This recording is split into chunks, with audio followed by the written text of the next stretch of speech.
R-Type 2 hit the arcades in 1989, vastly improving upon the 1987 original. In this second outing, you still take control of the R9, but now it's customized. Hence the new name, R9C. Main differences include a slight change in the ship's design and added homing missiles to the wave cannon. There are also two new types of weapon, search laser and shotgun laser, which give the R9C a total of 5 weapons. Though the number of levels was decreased from the prequel, the number of enemies, the durability, and the number of bullets they shoot were greatly increased. Enemy movement and terrain were also made trickier, bringing the game's difficulty level up considerably.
Now if this was on a console, say the Mega Drive, which was around at the time, you'd be pretty disgusted.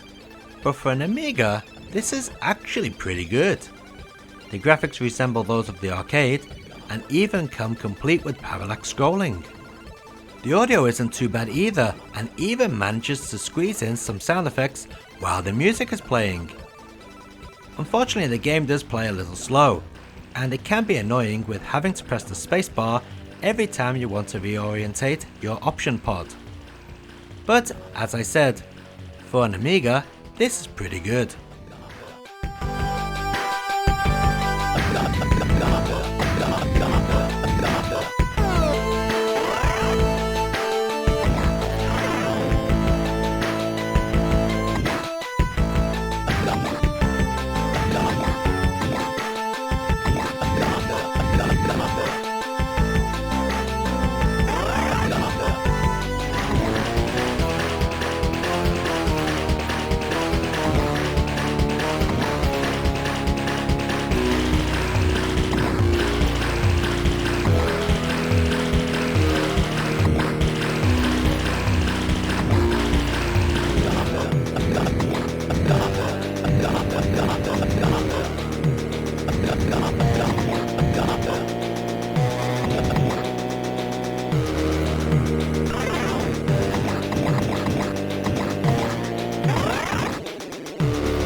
Normally Amiga games are based upon the ST version, but this time round, it seems that the ST version is based upon the Amiga version, and is considerably worse. The game moves at a slow pace, just like the Amiga. However, it has even more slowdown and is missing a ton of background animation. What's also odd is that the stage backgrounds are now all star fields. Where are the actual real backgrounds? The Amiga had them. Basically what we have here is something that looks like a prototype version of the Amiga game. Less polished, ugly graphics, and missing effects.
Super R-Type for the Super Famicom was one of the very first games released for the console, and it shows.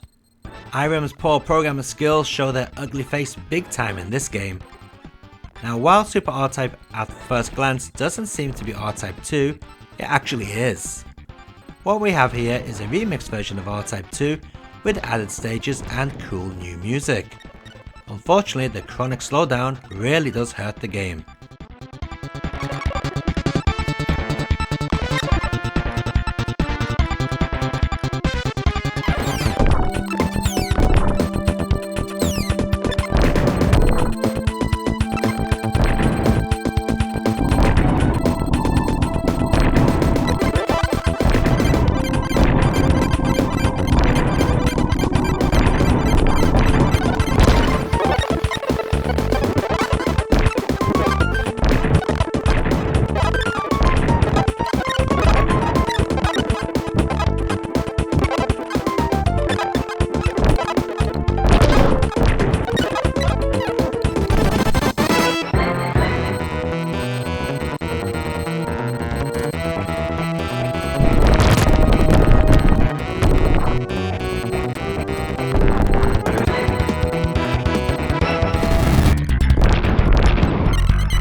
Considering the power of the original Game Boy, this port of R-Type 2 is pretty impressive. It's got the music, although sometimes off key, it has the playability, and it has the arcade stages. Well, 5 of them.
PlayStation port of R-Type 2 can be found on the R-Type's compilation disc, and boy does it run fast.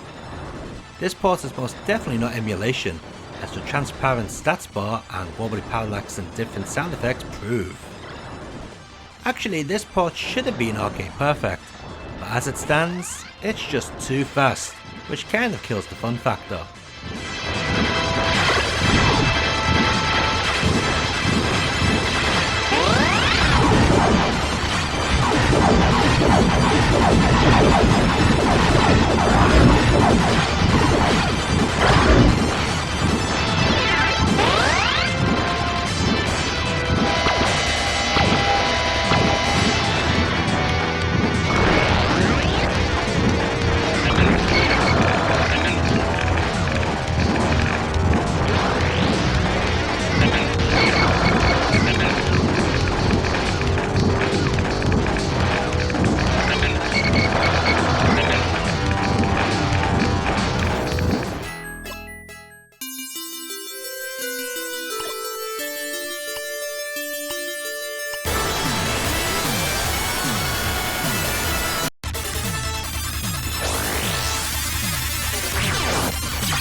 Some may say that this Xbox 360 version is the definitive release of R-Type 2.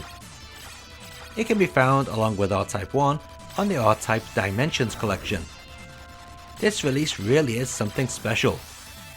You not only get all the typical filter modes, but also the ability to switch on the fly between the original arcade's graphics and an all-new 3D version of the game. Not only that, but you also have a choice of camera options, such as an isometric style view for the 3D version of the game, or playing in an actual arcade cabinet for the 2D version of the game. There's more too, with all sorts of gameplay tweaks and modes. No matter if you're a hardcore old school gamer or a new style gamer, R-Type Dimensions on the Xbox 360 will appeal to you.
So let's take a look at all those versions of R-Type 2 running side by side.